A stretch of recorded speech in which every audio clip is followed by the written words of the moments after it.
I get a lot of questions about lighting, what to set the lighting to, what are the K values, the white balance.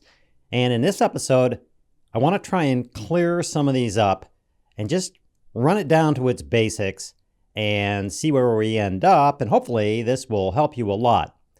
Now, the first thing, let's go with this. I have some red lights back there. I have a little backlight over here hitting the wall. I have a light over there hitting that. In this case, and this video is for people who do like this type of shooting, like a face video where we're doing this, not necessarily on a set or outside or something like that. I'm not really trying to set a mood here. I'm just trying to light myself well. So the first thing we should know is that since I'm the point of interest, this is what we're going to light to. So we're going to take those other ones just out of the mix. Let's lose these red lights. Let's lose this backlight. And let's lose this light over here.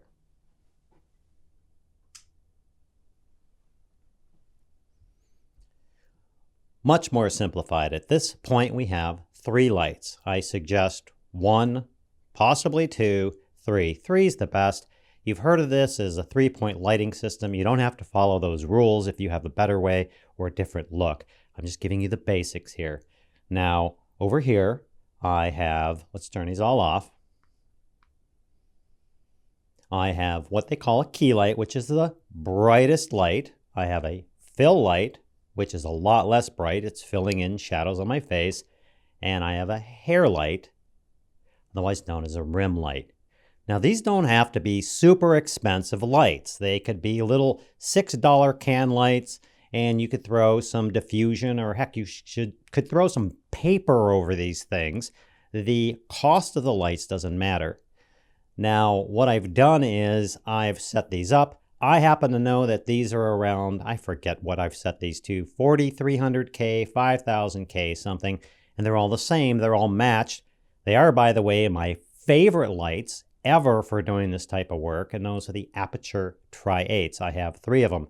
Actually, I have 6 of them, and these 3 in the studio. Regardless, it doesn't matter. If you got some cheap $12 can lights, you could go buy a $12 or $15 5,000K bulb and stick it in there, and you're good to go. The reason why it's cool to have 5,000K, 5,000K, and 5,000K is because now you can control it. You don't have a 3,200K and a 5,000K and a 4,300K and stuff's going all over the place. So we have our 3 lights. Let's just start with the first one, and we'll get into how I determine these values and a really easy way for you to determine these values and what to set that camera for as far as the K value so you can get these weird colors. Okay, now the first thing, my brightest light, is the key light over there on the right. It's hitting the side of my face. It gives that kind of spooky, hey, kind of look. We can like get a little dark here. Now the purpose of that is just to light me up. I don't want to go too high. I don't want to go too low. If I go too low, then I'm going to have to up the ISO on my camera. If I go too high, I'm going to be all washed out. Next is the fill light. Now you'll notice it's filling in this side of my face. Let me show you the difference. There's the key light. And there's the fill light. Notice how much dimmer it is. I mean, this is in contrast. It's not even close to that one. Now, there's a couple of ways you can do this. Fill light. You can set up your light over here, and the brightest light, and then you stick up your can or your aperture or whatever you do. And you can either use a dimmer, which I happen to have, or you just move the light further back. Just get a lower wattage bulb in your little can, or just move it back. Just move it further back. So if you have fixed lighting, you move these closer and you move them back to get this kind of effect. First, you determine. That's how I want my fill. I'm lit. I'm not overexposed. I did do a video on exposure, and I'll stick on that flippy cardian thing over there so you can get the right exposure, and that looks about right to me. Now my fill light, I'm going to do like this. I'm just going to keep moving that light back and forth until I get enough just to fill in the shadows a little bit, and because I don't want these the same, because then that defeats the purpose of having that fill light other than to do this. The bit of fill light over here, because it's dimmer, what it does is it fills in these shadows, but more importantly, it gives depth. We live in a two-dimensional world, so anything you can do to create this feeling of depth in the video just makes it all more great for the viewer. Now let's talk about this hair light. There's that guy. That's all I'm trying to do. I'm trying to just, they also call it a rim light. I'm just trying to rim myself, trying to highlight the hair, etc. Notice up here, and a little bit of a halo. The reason for that is, A, it just looks good. It looks a lot better when you have that up there. And B, is with regards to depth, it has a tendency in our two-dimensional world, when you add that light, to give the illusion of pulling you away from the back wall or the back of the subject, which is nice. If you're outside, you can use the sun. Just position yourself and go, okay, the sun's up here, and I'll use that sun as a hair light or a rim light. Now, we have all these set up. I've decided that I like this. That's just about right for my rim light or hair light. I've decided that that's about right for my fill light, and I've decided that's about right for my key light. Now, there I have everything done. I'm not even going to touch my backlights. I'm not going to touch those red lights. I'm not going to touch this light that's hitting these flowers over here, nor am I going to touch, I got this little guy down here. If you watch, you'll see it turn on. There it is, see that?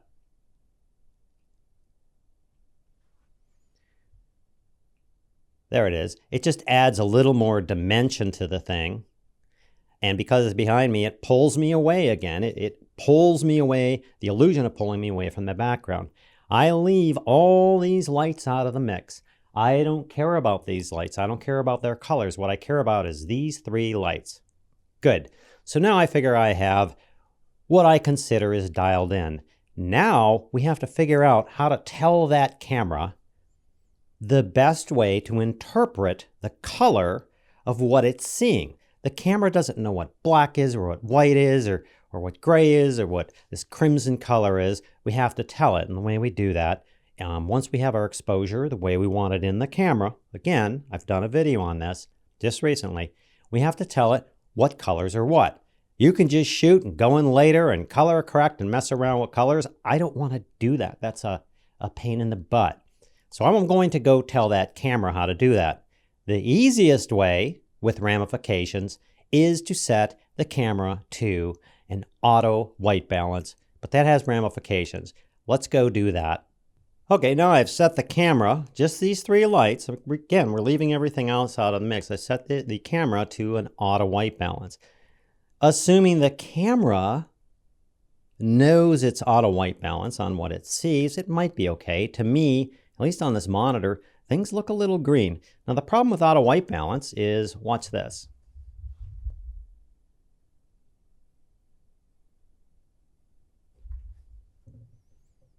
I don't know if you'll be able to see that, but when I'm holding up objects, or I'm moving, or I'm holding a light, or something like that, the camera is going to adjust what it thinks the white balance is, because it's auto white balance. In real time, it's going, what's the white balance? What's the white balance? Oh, it's a little whiter.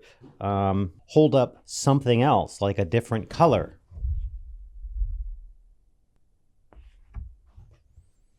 Then it's going to try and adjust that white balance on the camera to suit. So now that we know we don't want the camera going like this and adjusting the white balance, the first thing you're going to dive into is there are different settings for tungsten, or indoors, or outdoors, or light bulbs. It depends on your camera. They're preset settings. Let's just run through each of these, and I'll show you what happens and what we're trying to dial in.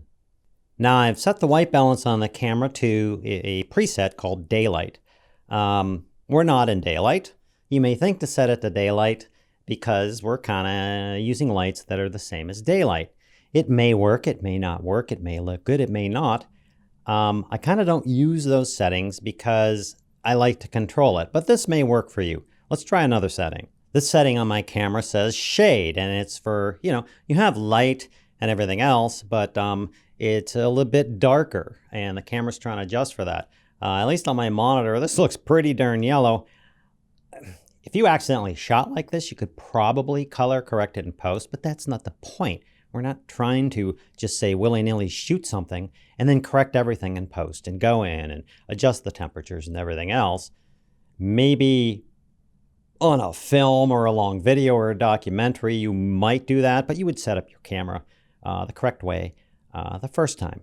So that's right there is what we're looking at is shade. Let's try another setting. This setting is cloudy. Again, it looks a bit yellow to me. You're outside. Instead of having this bright light coming down, it's kind of cloudy and dismal, and you would use this setting. Again, it doesn't look right to me. Here's the tungsten setting. Now it looks, at least on my monitor, it looks quite blue. Tungsten, you're like shooting indoors, and it's really yellow from your like practical lights. Those little light bulbs, those 25 and 50 watt light bulbs you buy for 69 cents or $1 and you screw in, and it's very yellow. You want to offset that color easily within your camera. You would use this tungsten setting. I wouldn't use this for this video. Tungsten setting can be used in certain situations where you have really bright light and you have very much sunlight, and you decide to shoot in, say, a tungsten value. And what happens is it adds this blue cast, and you can drop it down, and it kind of looks like night. Now I've set, at least on this camera, to the preset of white fluorescent light. It actually looks pretty good on my monitor. I won't know till I get into my computer, which will be a point I'll make in a second. It actually looks pretty good on my monitor. I'll have to check it out. If you're sitting there and you have very bright white fluorescent lights, sometimes you'll see they give off this weird cast, sometimes blue, sometimes really yellow. It just looks weird. This particular setting allows you to correct that and shoot. Let's try another setting. This setting is for flash. It's available in the video mode, at least on this camera, and obviously it looks quite yellow. Again, you may be in a situation where you're taking a photo and you shoot and you look at it and you go, oh my gosh, that's terrible. And you set the camera on flash, and it tends to correct that and bring it back to a normal setting. Now again, to reiterate, the camera's saying, hey, this is what I think white is. White looks like this. Like that table over there. I think that table over there looks white right now. And you have to tell the camera that in some way, shape, or form. Let's try another setting. Now this setting is a custom white balance setting. I basically held up a big giant white card, took a photo, set my camera to custom white balance, and then asked me which photo on my camera I want to use to consider what is white. That's the cheapest and easiest way to do this.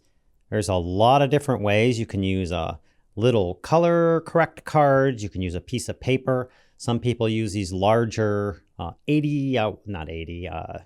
whatever it is, percent grays. They can look at the white, blacks, and grays and set it to like that. You'll have to play with it, as you'll see in a moment, the best way to play with it to get the color you want. The other thing you can use is one of these little white balance thingies. One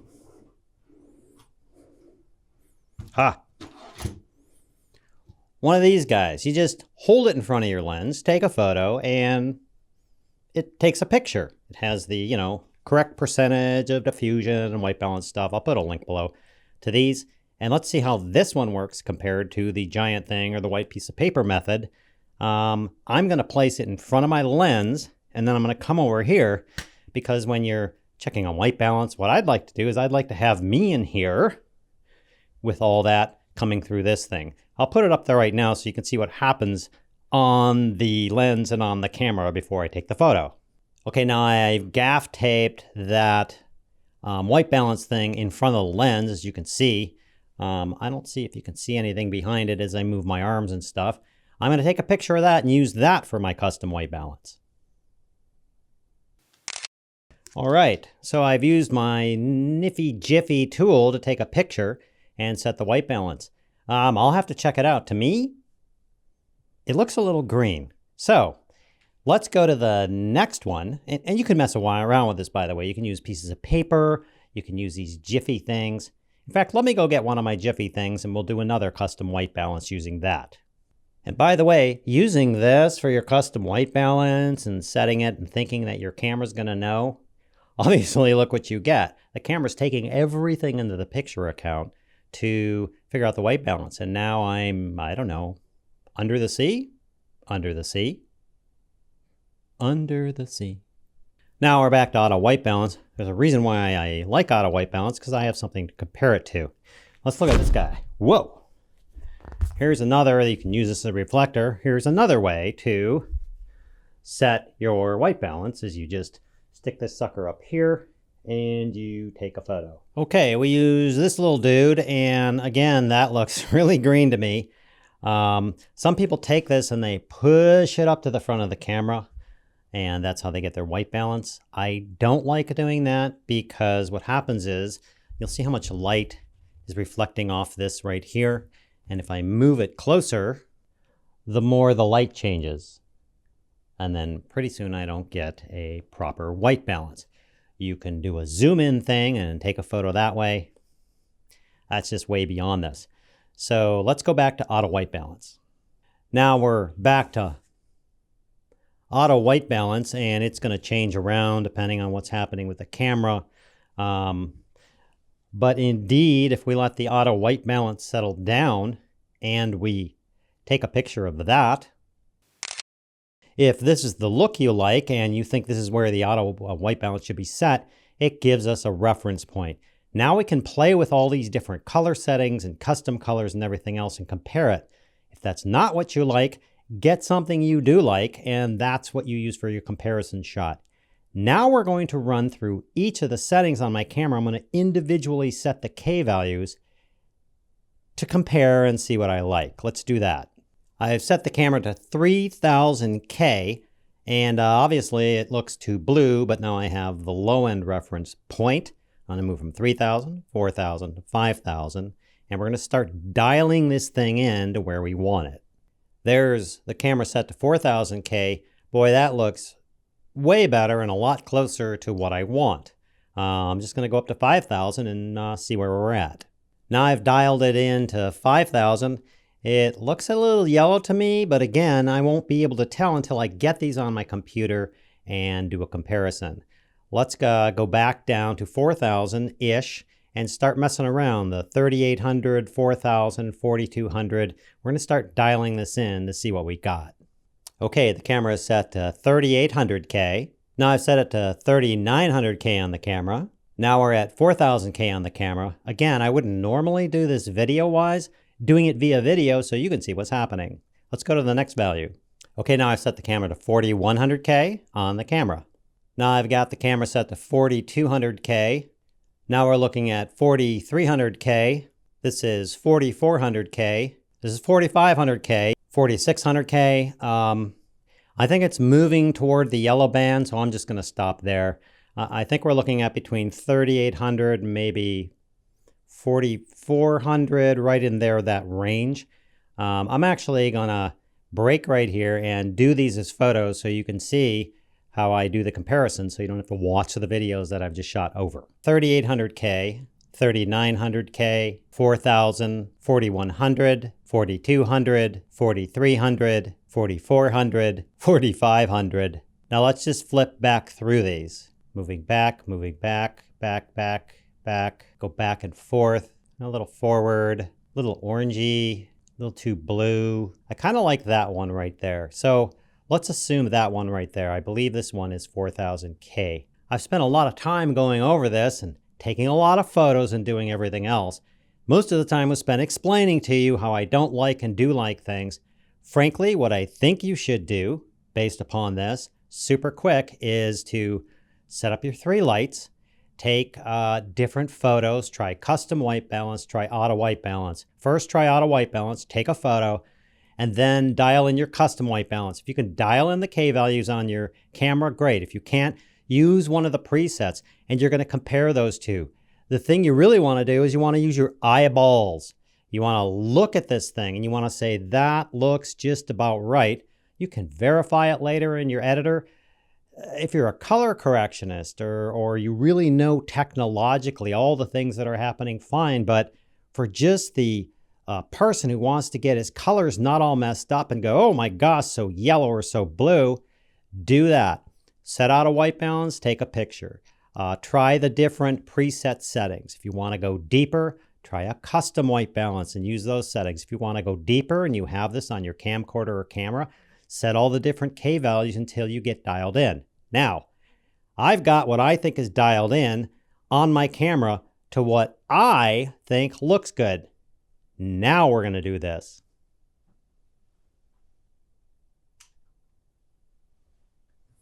We're going to add that backlight there for my back. I'm going to add this guy down here. That's on. And I'm going to turn on my red highlight lights up there. I didn't want the camera taking into account these red lights and possibly those lights and everything else going back here, because it will be like, what the heck's going on? Heck, I may do this and figure that I don't like these red lights on. It looks better. I don't know. That's why you go through all this testing. Now, I know it seems like a lot. And I know it seems like, wow, that's going to take you an hour to do. But here's the thing. Once I get that camera off of auto ISO and I have it locked down in an environment like this, where I'm shooting these over and over, 1 and 2 episodes, I don't have to touch it anymore. My lights are fixed. I know what's going on. I turn on the camera. The aperture is fixed. The frame rate is fixed. The white balance is fixed. All I have to do is get on, check that my focus is okay, and hit record, and I'm off. That's where you spend a lot of time up front and you get a big payback. I walk in here, I turn things on, lights, lights, lights, lights, lights. I make sure my focus didn't get knocked out with something, and I start the episode and I go. And man, that allows me to really crank out these episodes. So there you go. I hope that wasn't too long. I hope that helped you in some way with your camcorders or your DSLRs on getting the right look for your particular setup. And we'll talk to you later. Okay, now we have this little gadget for setting the white balance. Comes in a handy bag. Holy